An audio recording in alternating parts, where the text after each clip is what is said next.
Want to build a Roblox sword that actually feels like a complete weapon? In this tutorial, we'll make a sword that sits on your character's back, draws into your hand when equipped, plays idle and walk animations, swings with a glowing green trail, and stays fully synced for every player in the game. We'll build the whole system from a single blade model.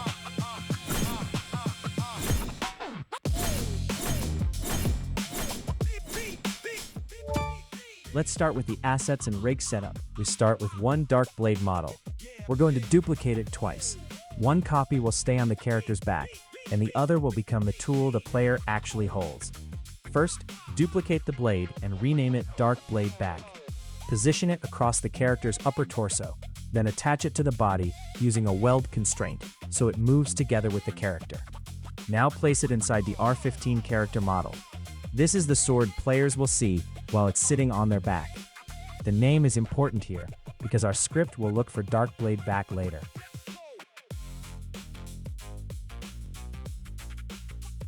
Next, let's create the sword that the player will hold.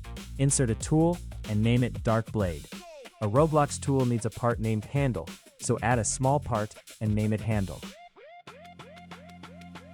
Set its transparency to 1, so the handle itself is invisible. Then place the real blade underneath the handle and weld it to the handle. The invisible handle becomes the tool's grip point, while the actual blade simply follows it. Now, getting the tool grip right by typing C-frame numbers manually can be pretty painful. So instead, we're going to use the free Grip Editor plugin. Equip the tool onto your R15 rig inside Workspace. Then use the plugin to move and rotate the sword until it sits naturally in the character's hand. Once you're happy with the position, the plugin will handle the tool grip for you. Next, we need to make Roblox actually spawn the player as this custom character. Copy your entire R15 rig into Starter Player. Then rename the copy to Starter Character. Roblox will now use this model whenever the player spawns. Finally, place the DarkBlade tool inside Starter Pack. Now every player will spawn with the sword ready in their backpack. Next, let's set up the animations. Open the animation editor on your R15 rig and create 3 animations. The first is an idle animation for standing while holding the sword.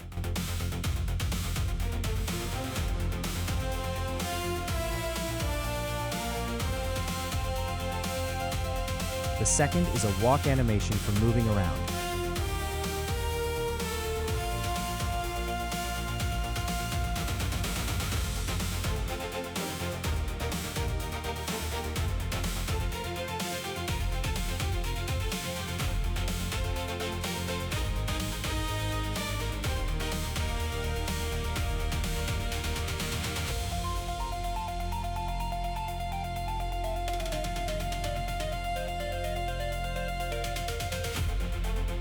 And the third is a one-shot attack animation for the sword swing.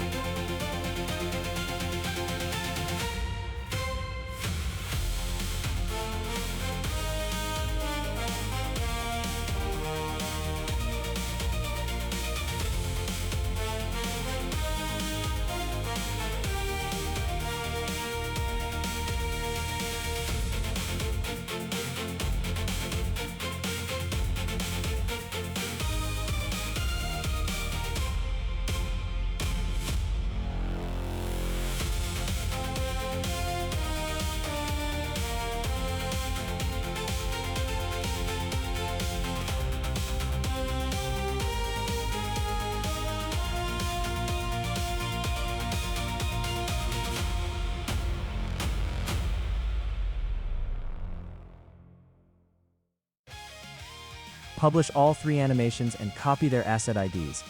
The attack animation will use a higher priority than the idle and walk animations.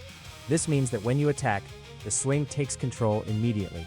When the attack finishes, the idle or walk animation can take over again. The idle and walk animations will loop, while the attack animation will play only once. The script will configure all of that for us. Now, we're ready for the main sword system.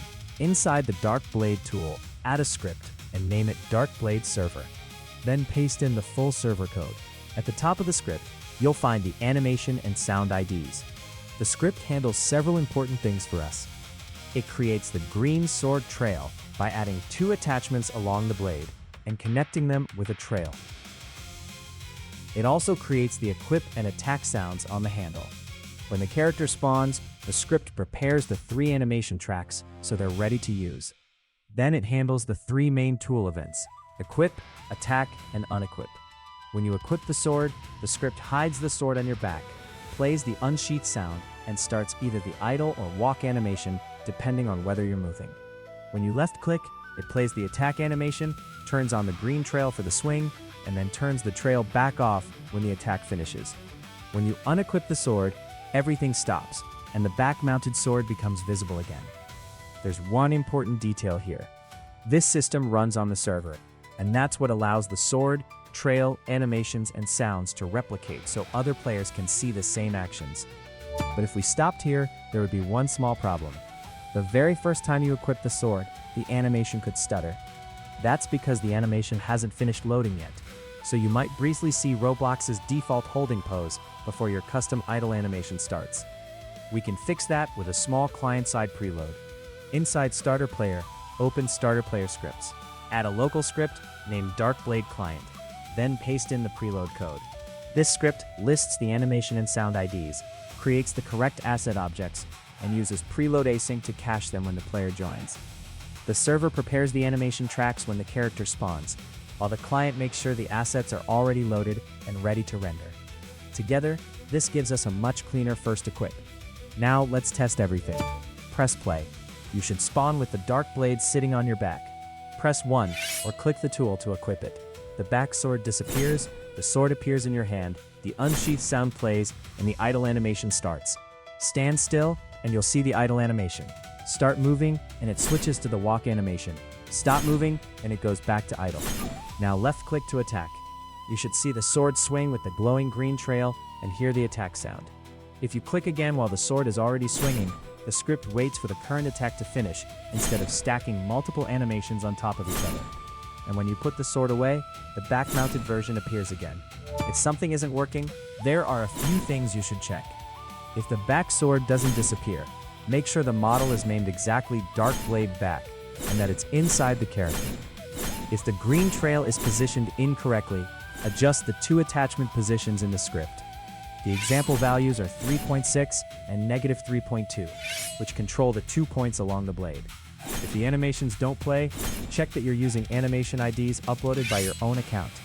Republish the animations if necessary, then replace the IDs in the script with your own. And if a sound doesn't play the first time, open the Creator Store or Toolbox and insert the audio into your experience once. Then reuse that asset ID. And now you have a complete back-mounted sword system. If this tutorial helped you build your sword system, leave a like. Subscribe for more Roblox development tutorials, and I'll see you in the next one.